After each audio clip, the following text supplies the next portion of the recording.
ఎవరెవరినో నమ్మారు.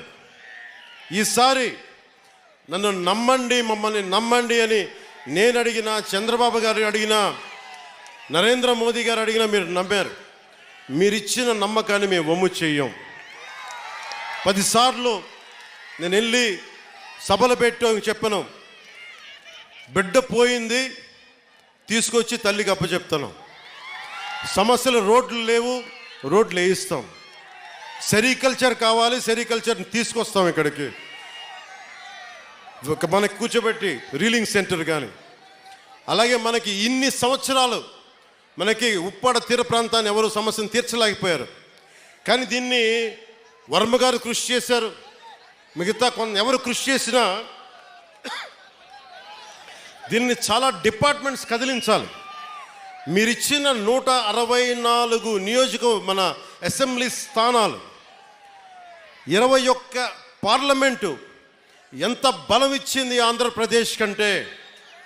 వెళ్ళి మనం ఒక మాట, మేము ఆంధ్రప్రదేశ్ నుంచి వచ్చాం, తెలుగుదేశం, జనసేన, భారతీయ జనతా పార్టీ కూటమి ప్రతినిధులు అంటే ఒక్కొక్క కేంద్ర నాయకత్వం, మంత్రి, మీకేం కావాలో చెప్పండి, మేము ఎలా చేయాలో చెప్పండి. మాకు అంత గుండెలు ఎత్తుకొని ఉన్నారు, మనకి గుండెలు ఓపెన్ చేసి మరి మాట్లాడుతూ ఉన్నారు. ఇలాంటి సువర్ణ అవకాశాన్ని మీరు మాకు ఇచ్చినందుకు, మీరు ఈ ఎన్నికలకే కాదు, కనీసం ఒక దశాబ్దంన్నర మీరు మమ్మల్ని గుండెలు పెట్టుకునేలా పాలిస్తాం. మీకోసం గుండెల్లో పెట్టుకునేలాగా. ఒకసారి కొన్ని సమస్యలు అడుగుతున్నారు, అన్న మాకు ఐటీ పరిశ్రమ కావాలి, అన్న మాకు రోడ్లు వేసేయాలి, అన్న మాకు ఈ సమస్యలు ఉన్నాయంటే ఒకటే చెప్పారు, ఇది నేను అల్లావుద్దీన్ అద్భుత దీపం కాదు, రాగానే భూతం వచ్చి జీ హుజూర్ ఏం చేయమంటామంటే అవి తీసుకురాని చిటికేస్తే రావు పనులు. ఒక 9 నెలలు కనిపించిన ఆడబిడ్డ మిస్ అయితేనే 9 రోజులు పట్టింది. అలాంటిది ఇన్ని సమస్యలకి, ఇన్ని కోట్ల మంది సమస్యలకి మా అందరికీ కొంచెం సమయం కావాలి. ముందుగా ప్రప్రథమంగా మేము పెట్టుకుంది ఆంధ్రప్రదేశ్ గౌరవ ముఖ్యమంత్రి, తెలుగుదేశం పార్టీ అధినాయకులు శ్రీ చంద్రబాబు గారు, నేను కూర్చొని ఒకటే అనుకున్నాం, ఆర్థికంగా లోటు ఉన్న రాష్ట్రాన్ని మనం ఎలా తీసుకురావాలి. నా గుడ్ ఆఫీసెస్ వాడతాను.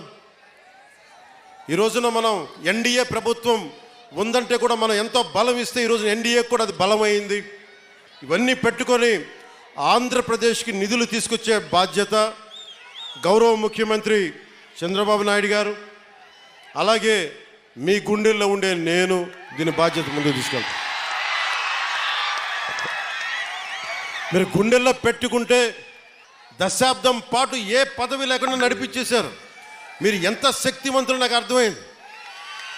ఏ మూలకెళ్ళిన యువత సీఎం అని అరుస్తుంటే చాలాసార్లు అరిచేవాళ్ళు.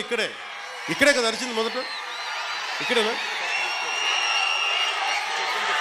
అప్పుడు ఇంకా కూటమిని పూర్తి స్థాయిలో అనౌన్స్ చేయలేదనుకోండి, మీరు సీఎం అంటుంటే సరే మీరు కోరుకుంటే అలాగే జరుగుతాను. కానీ పురోహితిగా తల్లి ఏం చెప్పిందంటే, నన్ను సీఎం కాదు కానీ నువ్వు డిప్యూటీ సీఎం అవుదు కానీ నా మాటను. అలాగే తల్లి, నువ్వు ఏది ఇస్తే అంత.